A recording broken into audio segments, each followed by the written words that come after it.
Hey folks, welcome back to Bullets and Brass.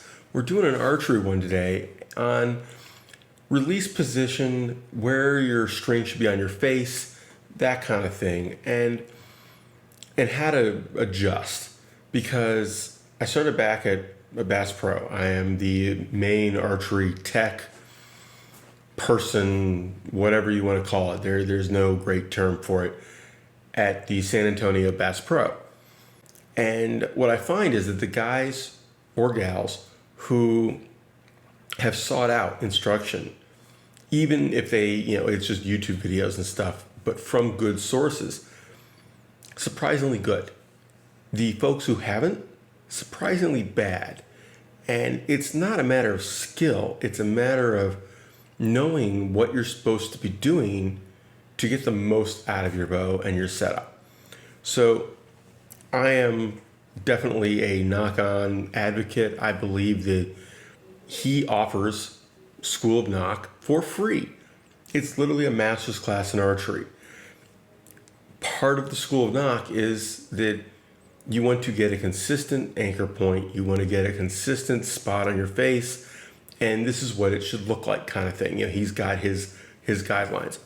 Now, I'm not going to use my bow. I'm unfortunately filming this rather late on Monday, and I'm not going to be drawing my bow back in my apartment.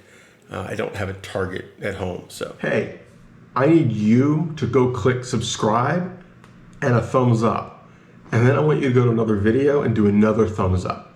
And then go find some other poor YouTube sob and do it to him too, or her. We need the help.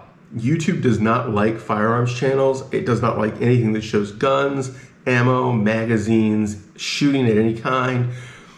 They just don't. So do us a favor. Hit the subscribe button, hit the notification bell, give us a thumbs up, leave a comment.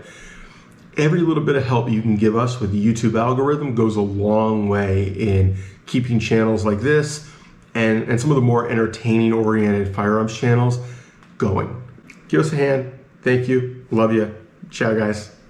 We're going to start out with the knock to it, just because it's the easiest one to leave on the string and do it over and over. I have a couple positions on my string. This was me. This was a girlfriend. And when you draw back, turn your body into it. Keep that arm down and out, but turn your body to the bow, and you're expanding with both arms, okay? Both shoulders. Both shoulder blades expand. Squeeze inward to get to full draw. Now, we're not going to talk about arm position exactly and hand position. No, that's a separate video. But you don't want to have this way down here. You don't want to have it way up here. You want this to come back by the time you get to full draw, right about at face level. You should be lined up on your shot as you're making your draw. It shouldn't be up here and coming down. You want to be a little high, because coming up messes with your shoulder. So you want to be a little high with your shoulder pulled down. The key is you don't want to be doing a bunch of this. You don't want your face getting scrunched up and all over the place. Unless your name is Dave Cousins, in which case you do that weirdness every single time in exactly the same way. These are guys who are at the top of the game. Don't emulate their bad habits. I think most of them would admit, just like Rio Wild admits, his form is not to be emulated. So, the follow-through is important, but I think the most important part is that you're under tension, your nose is on a string, you're looking through your peep sight, right? And you're just expanding into the shot. So, you're in your shot. If your bow arm doesn't move when you take your shot, along with this arm, you were not doing it evenly. But really, it's more the center of your back. You're squeezing the center of your back together, moving that weight back there, because you can consciously do it and use those muscles, and it's back and down. There is a video of, I believe, Jake Kaminsky, who is a world-class recurve archer, with his shirt off from the back doing this. And you can see which muscles he's using. I am not the epitome of good form. I am most definitely an amateur. But go watch professionals. Go watch how they shoot. Don't pick one. Watch the group. I particularly suggest people like Chris B. Who else? A lot of the younger guys, because they came up with really good coaching. The older generation, it was a different era in archery. And those guys are now helping other people, but their personal form is often very strange. And I think that you can do yourself a disservice by trying to emulate some of the older archers. Both arms are under tension evenly. You're expanding evenly. And don't be afraid of having your face turned enough to get it on the string. You need that to be right in on your face. I see a lot of people where they wind up like this.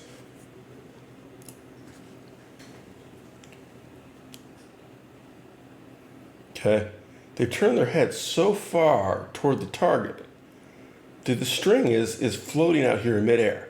They're like this. And you see that? The string is in midair. It's not on their face. You want it on your face, not digging into your mouth, not digging in. You want it on your face though, because you want it to be consistent. You're gonna have to turn your head a little bit and you're looking more out of the corner of your eye. Some people just tilt their head a little bit, but you need to get that release right in there. If you have a wrist strap, same thing. Your thumb is back behind your jawbone in order to get that release right on your face, okay? It's right in there, under your ear, behind your jawbone. So tuck your thumb down and get it right in there, okay? Because you notice where my finger went up. So my trigger's right here, which puts the end of my release right here, my D-loop right there in my corner of my mouth. Same thing. My suggestion, go check out School of Knock, go watch some professional archers, take note of specific things. So don't try to look at the whole form. Look at a particular piece of it and look at a bunch of archers. And then focus on another piece of it. How are their shoulders set? Are they vertical? Because, for example, the Rio Wild stance, he's leaning back. He's got that hip out, he's leaning back, okay? You normally, as in a standard archery stance, neutral position. Head is upright, neutral, shoulders are square, body is square. You're making a T, okay? And you turn your head, get it in position, okay? I'm not tipping my head, I'm not diving into it, I'm not leaning away from it. My arm isn't out here, it isn't back here. This arm is, in line with the string, okay? This arm should be in line with the string. I shouldn't be this way, shouldn't be that way, in line with the string. Now, obviously, that's easier said than done. And there's ideal versus what'll work for you. But give ideal a good try. But if you're already shooting, if you're already somebody who's been shooting a while, don't try to do it all at once. Video yourself. Look for your biggest flaw. Correct it.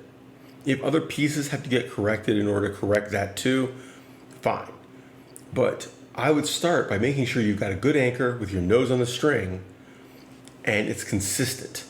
Because if you can get that down, you may have to move your peep sight, but if you can get that down, that's a huge chunk of it.